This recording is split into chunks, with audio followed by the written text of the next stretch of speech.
Hi, my name's Jason, and I used to be just a good old average American kid living in upstate New York. There's me. I played baseball, mastered Mortal Kombat, went to the prom, said the Pledge of Allegiance every day, and loved my country. I even lived the dream of every American youth, college. Sure, it was a state school, but it also happened to be a party town. Great times all around, right? Well, sort of. I still had to work hard as a pizza guy to make it. And of course there was school. I had to figure out the computer graphics programs I was working with, as well as attend classes I didn't care about. I certainly didn't know much about geopolitics. Then 9/11 happened and everything changed.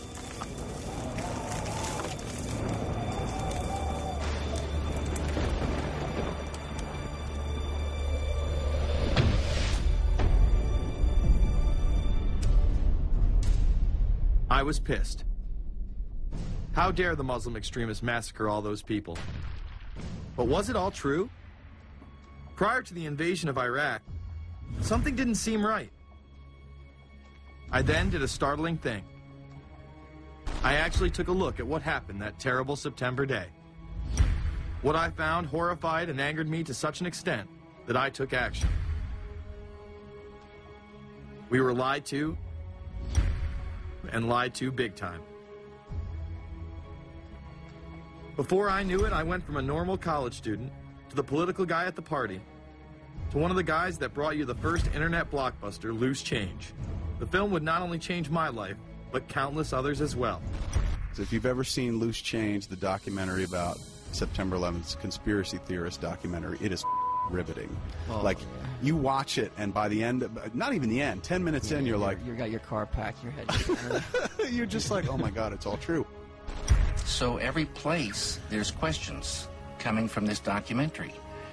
And you don't have to believe everything in the documentary to still have questions come up. And you look back and you remember what you saw and what you were told, and now you have questions. We got the boogeyman out there. Wow. See, for many years it was communism, then it was the war on drugs, now it's the war on terror. All through our life, we've had to have a boogeyman. Loose Change took the truth about 9/11 into the mainstream with over 100 million views and allowed me to travel the country and even take on some of my detractors. The answer is no, they cannot. Jason, I think it's telling that every time you disagree with something, you call the people a liar. I'm not calling anybody a liar, sir. I'm calling you a liar because you are a liar. But if we were lied to about 9/11, then who was really behind it?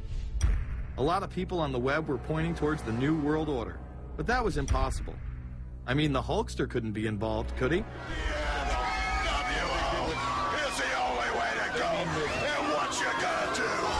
So I set out to find out if a New World Order really existed. And if it did, what was it? Who was involved? And what were their goals? The very word secrecy is repugnant in a free and open society. And we are, as a people, inherently and historically opposed to secret societies, to secret oaths, and to secret proceedings. For we are opposed around the world by a monolithic and ruthless conspiracy. It is a system which has conscripted vast human and material resources into the building of a tightly knit, highly efficient machine. Its preparations are concealed, not published. Its mistakes are buried, not headlined. Its dissenters are silenced, not praised. No expenditure is questioned, no rumor is printed, no secret is revealed.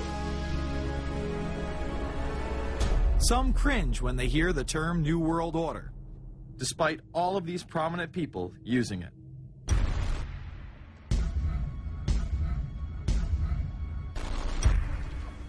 The world that maybe some people dreamt of at that conference back in Bournemouth, when it looked as if maybe history would end, that liberal democracy would triumph, that free market economics would slowly progress, and we'd have a new world order.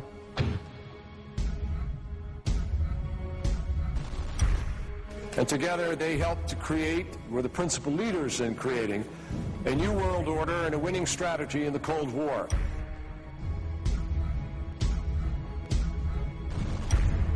We are part of a new world order. And as the recently departed Admiral William J. Crow once said, it's long on new and it's short on order.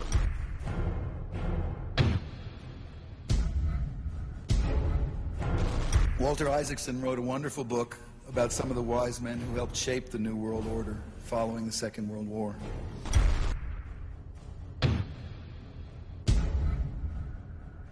As we devise a way forward in Iraq, I urge the international community to embrace its responsibility for creating that new world order. A new world order based upon collective action.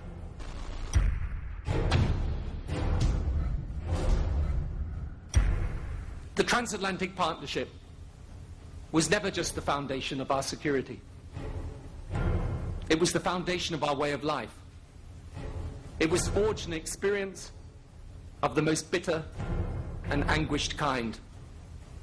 Out of it came a new Europe, a new world order, a new consensus as to how life should and could be lived.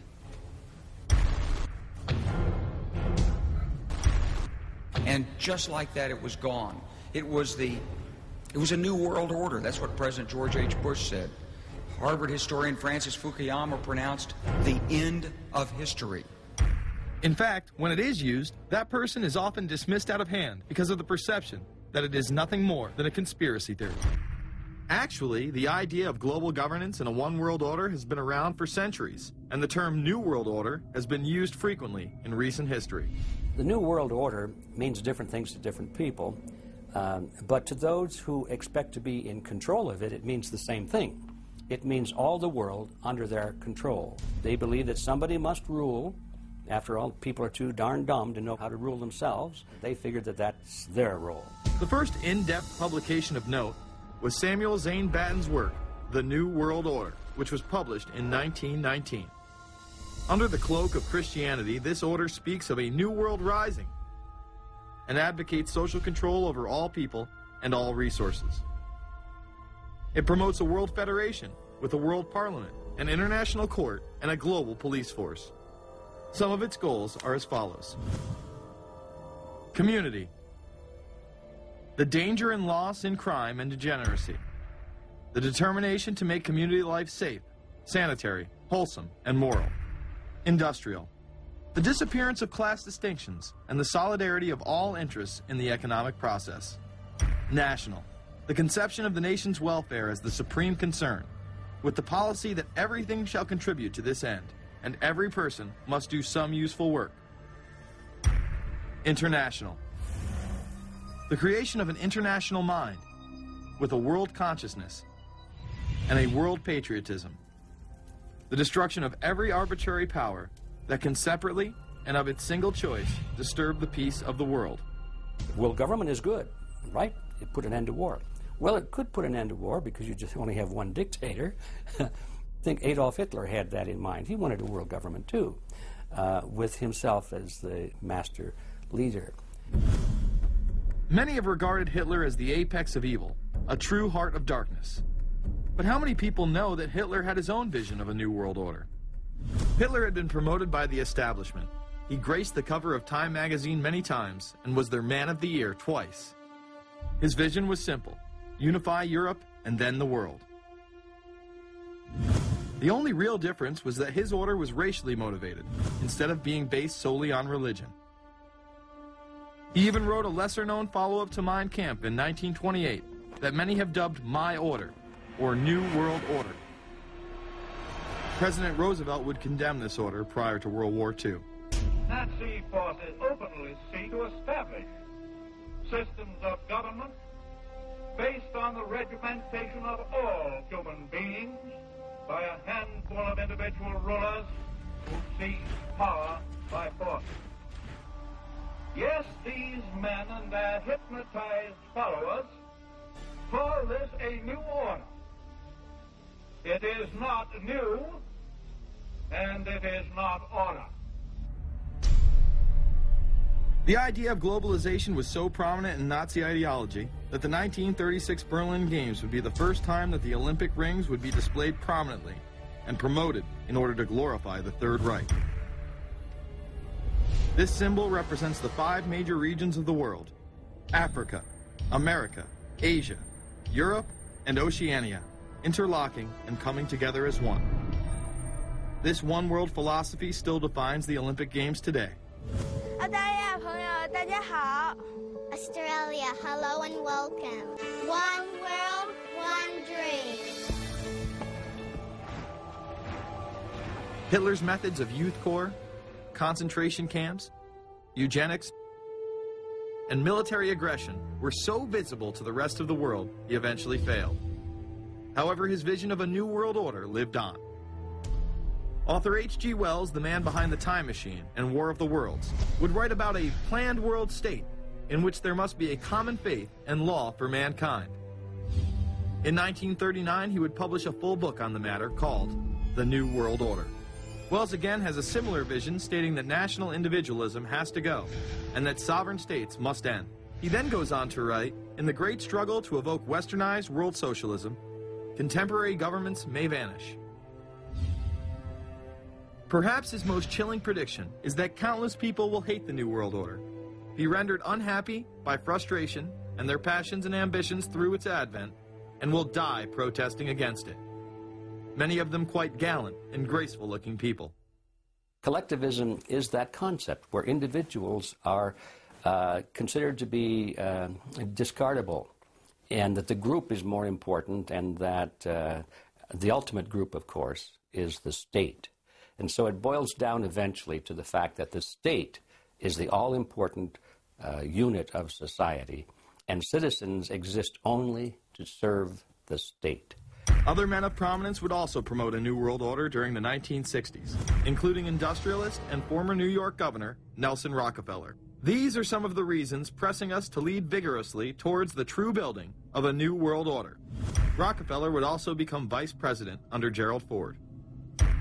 Religious leader Pope Paul VI, delegates to international organizations, public officials, gentlemen of the press, teachers and educators, all of you must realize that you have your part to play in the construction of a new world order.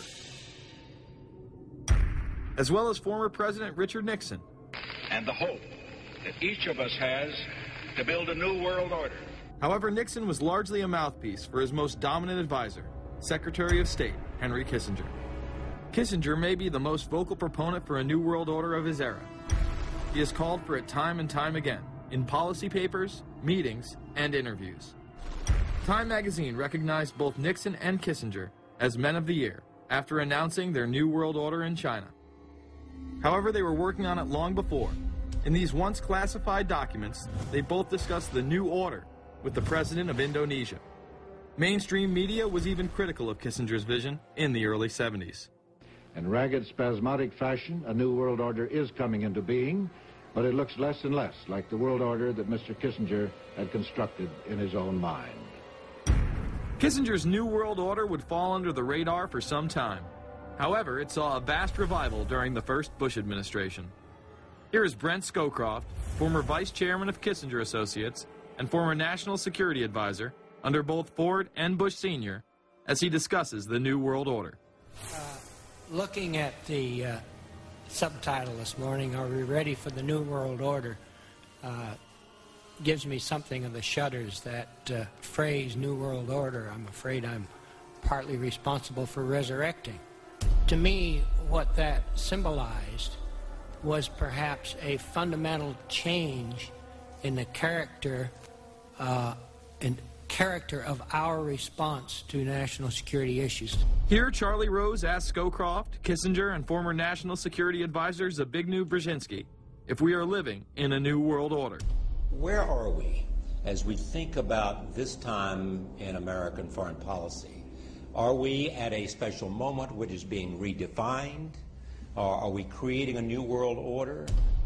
We're at a moment when the international system is in a period of change like we haven't seen for several hundred years. In some parts of the